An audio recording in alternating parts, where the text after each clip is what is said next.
Welcome to the SVG-TV news for Wednesday, September 21st. I'm Khalil Cato with the details. Manager of the St. Vincent and the Grenadines Meteorological Services, Billy Jeffers, has indicated that SVG is not expected to be impacted as intensely as earlier anticipated by the pending weather system. However, speaking on NBC Radio this morning, Jeffers said the country is still expected to see heavy rainfall, at least 2 inches, and gusty winds going into Thursday. What I will consider to be somewhat of good news. Overnight, the general consensus with the global forecast models is for the system that is approaching and its intense activity to remain south of St. Vincent and the Grenadines. Right? So now the system is still a strong tropical wave, but it is unlikely to develop, well, not until it reaches into the Caribbean Sea, right? So somewhat of some good news for us. So it is pretty much unlikely that we may have to go under a tropical storm watch or warning, right? So the synoptic analysis is at 8 a.m. this morning. The system was located just over 200 miles to our southeast, just east of Trinidad and Tobago. The movement was west-northwestward, so the track will put it close to Trinidad, maybe between Trinidad and Grenada, and that is well to our south. However, I must say that we are still likely to be impacted by the three hazards, and of course we know these three hazards are rainfall, winds, and rough seas. The Met manager indicated that they are particularly concerned with the central and northern parts of St. Vincent. No, we are pretty much concerned about the central and northern sections of mainland and St. Vincent.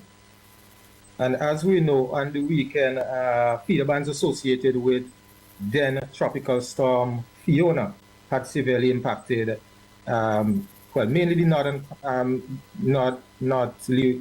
constituency, right? So the soils are pretty much saturated. So what I want to do is to urge the residents in that locale to be extremely vigilant.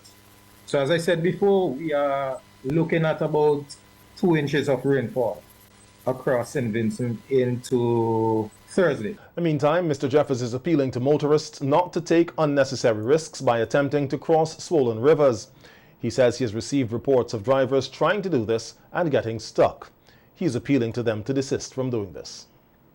Acting Prime Minister, the Honorable Montgomery Daniel, has said that the removal of trees and shrubs on squatters' lands in Owia has left the topsoil exposed and susceptible to landslides.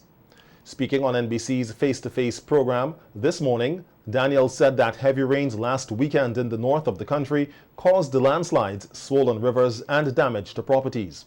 The acting Prime Minister said he, along with the Honorable Orlando Brewster, Minister of Social Development, visited Owia on Tuesday and noted the evidence of soil erosion. Of landslides that are and have threatened a lot of properties. In Owia, there is this area right above the fisheries as you look northwards.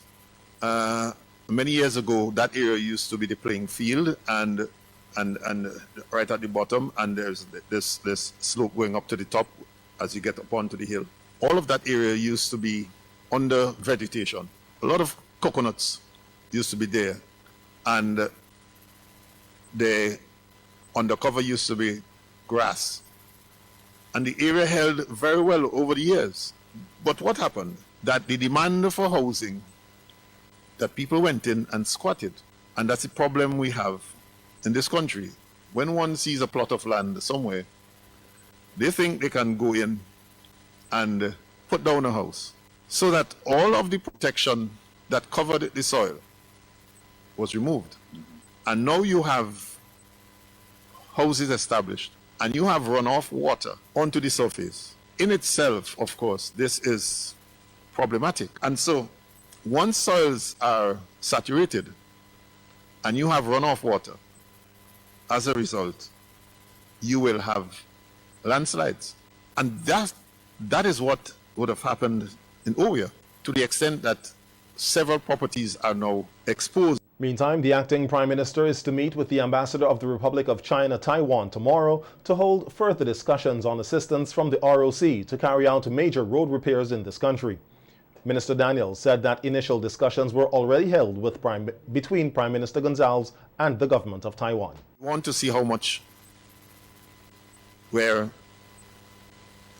OECC can come in and assist us as we seek to have the funding from Taiwan to repair a lot of these damaged roads.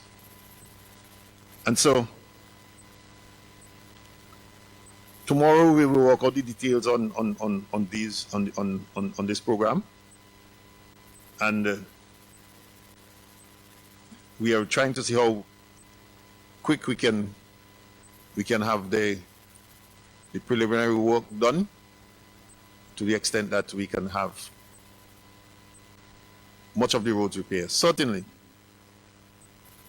come next year, there will be an improved road operations in this country, because the government of Taiwan is prepared to assist the government of St. Vincent and the Grenadines in a number of these road repairs programs. But in the meanwhile, BRAXA will try and do its best to see how much they can maintain the roads and the road network here in St. Vincent and the Grenadines. President of the Public Service Union, Elroy Boucher, is suggesting that the government gives workers who make less than $22,000 per year a bonus. Boucher made the suggestion during the announcement that the government of St. Vincent and the Grenadines and the workers' unions have come to an agreement on terms of wage increase and tax adjustments for all government workers. The agreement includes a 7% wage increase over 3 years, an increase in the personal tax standard deduction to $22,000 from $20,000, and a reduction of top personal income tax marginal rates to 28% from 30%. There are two brackets of workers: those within the public service, those who make less than $22,000 per year. The increase itself is hardly going to touch them. It's minimal, because they're not paying taxes already. Their salaries are very small. It was our hope that at least the government might have been able to give them a bonus or something to offset, whatever economic pressures they are under, because they would not benefit as much as all of the other workers who are benefiting. I think that is still possible. I don't think Robbie would have an issue with government giving those low-level workers a bonus. But let's say make an independent speech and announce that, or even Christmas. Boucher calls for more workers' unions to be and organizations to stand in solidarity for the workers in St. Vincent and the Grenadines. He noted that most times the only unions that stand up and push for the workers are the SVG Teachers Union, the Police Welfare Association, and the Public Service Union. We do not get solidarity support from any of the other organizations. And I say that with a watermelon because that's a fact. There's the Nurses Association, and I speak about the executive because the Public Service Union represents the nurses. The majority, in fact, one of our biggest membership are nurses. So we act on behalf of nurses. We don't really pay attention to, say, the Nurses Association, because we represent the nurses. But the executive of the Nurses Association do not stand in solidarity with these organizations. And I'll give you one simple example. We just had the vaccine mandate. Workers were fired. Nurses, policemen, other public servants, teachers. We are involved in a court matter that is costing over $100 and something thousand and can go beyond that. We approached the Nurses Association executive to get on board and got no response. But nurses were fired. In fact, it is alleged that the executive would have said to the Prime Minister that they saw no difficulty, nothing wrong with the vaccine mandate. Prime Minister, the Honorable Dr. Ralph Gonsalves, has been attending various meetings in New York ahead of his address to the United Nations General Assembly on Saturday. Reporting on what he describes as a hectic schedule during a call this morning to NBC's Face-to-Face program, the Prime Minister indicated that today he would be meeting with the President of Rwanda, the current chair of the Commonwealth, to discuss bilateral issues between Africa and the Caribbean and other Commonwealth issues. The Prime Minister noted that he was also scheduled to meet with the Foreign Minister of Nicaragua today as a follow-up to his recent visit there, and he will be attending a very important meeting chaired by the President of Canada, an ad hoc advisory group on Haiti. This evening, along with his wife, he will be attending a reception being held by U.S. President Joe Biden and his wife, Jill. Meanwhile, Kisale is extremely busy. The Foreign Minister is extremely busy also with a lot of meetings with foreign ministers because we have to share the work. And there are lots more of that before the end of the week.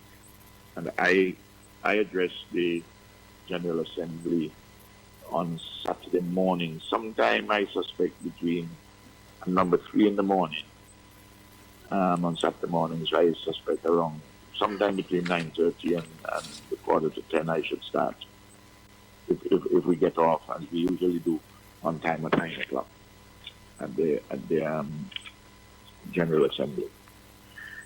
That's basically what I'm involved in. A lot of very good work. And Kisale is doing very well. I'm very, very happy, and our mission here with Rhonda King and all the other members of staff, and I'm very proud of them, and they're serving St. Vincent and Grenadines very well. On Saturday evening, well, on Thursday this week, tomorrow evening, I'm formally launching my book. As you know, it has just been published. A time of despair, beyond COVID, volcanic eruptions, Hurricane Nelson, global turmoil, fresh hope for St. Vincent and the Grenadines. Still on the local scene, Prime Minister Dr. Ralph Gonsalves has indicated that he continues to stay close with the families of the victims of the Sandy Bay bus crash. The Prime Minister, who is currently in New York, where he's leading a delegation to the United Nations, reported on NBC Radio today that he has called each of the families this morning. Close to them and to give them support and love and solidarity. And I will continue to do so, and the government will continue to do so. As I said, I call persons from each family. And those who are injured, I wish them all the best, to get back to good health,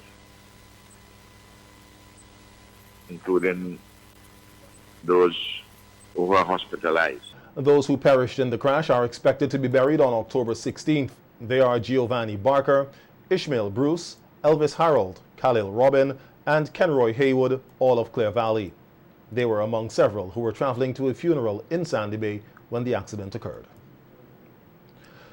7 schools in St. Vincent and the Grenadines and the student support services within the Ministry of Education are tonight in a better position to feed students through their school feeding programs, thanks to an injection of funds received today from a local charity, MRI6. The grant amounts to $36,120. The donation to schools varies from $2,000 to $5,000. The 7 schools include the Georgetown Secondary School, the Emmanuel High School Mesopotamia, the St. Vincent Girls High School, the Beckway Community High, Buckerman Bay Secondary, Intermediate High School, Union Island Secondary, and the Student Support Services within the Ministry of Education. Speaking on behalf of the principal of the Emmanuel High School Mesopotamia, Curtis Graves, said they are grateful for the assistance to help vulnerable students. Graves added that there are cases where students attend schools without meals, and this funding would assist tremendously with helping these students. To 8 education institutions to assist vulnerable students across the nation with lunches and meals.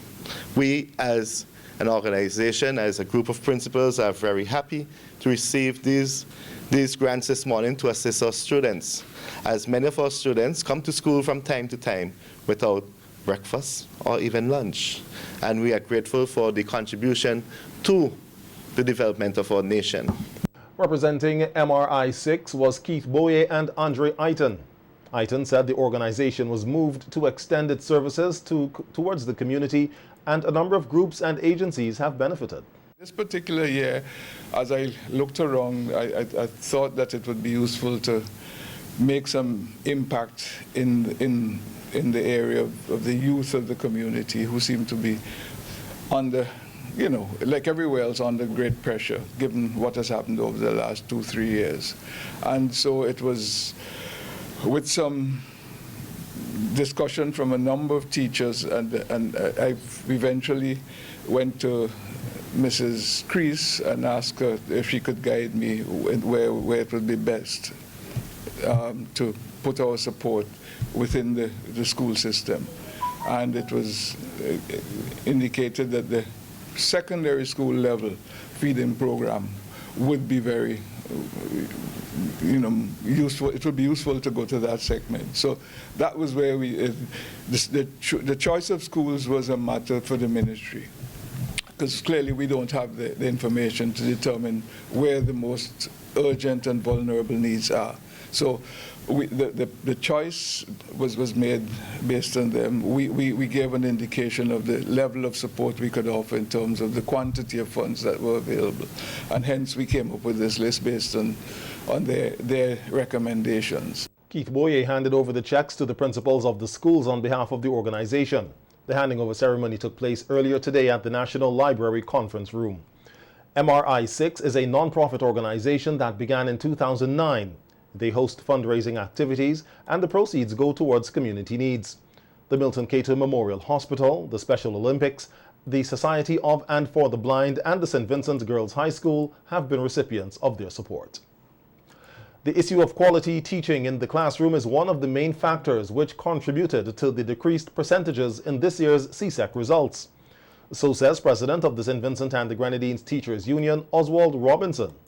He made the comments during a press conference today, noting that he is concerned with the performance of the students at this year's CSEC. Robinson said that over 200 qualified teachers were fired months before the exams, and indicators are there to show that the performance of the students in this year's examinations has a direct relationship with the quality of teaching the students received. Over the years, the previous years, people are getting 100%, and you fire these people, then you don't expect to replace 212 teachers with 7. You could only find 7 trained, qualified persons to replace 212. We also saw, and we spoke about it also, we saw that the Ministry of Education advertised in March of this year, just on the eve of CXC, they advertised 8 schools needed 12 subject areas. Another rural school advertised vacancies just after CXC finished. So you're wondering what was happening all the time. We have heard of stories of students who are reaching out to the teachers who are dismissed, telling them what they are experiencing. Now there's a shift in who is teaching them. So the indicators are there to see that the performance of the students in this year's results has a direct relationship with the quality of teaching that the students would have experienced. Robinson stressed that the problem is still ongoing as there is a shortage of teachers in schools. There was some issues with internet, but the majority of schools went back full swing. You know, and even right now we have shortage of teachers in schools. I just got a message that a grade 2 class at prep school doesn't have a teacher. You know, and there are many other schools like that. The teachers in the classroom, they are stressed because their colleagues are not there to share the workload. There are teachers who are teaching grade 5 and 6 subject areas. So it's a serious problem, and when the government said they're going to replace 212 teachers this time around with 40 relief teachers. If you are relieved, then it means that you're grossly underpaid. So it seems as if they are going for cheap labor. We continue to appeal for adequate, qualified teachers in the classroom.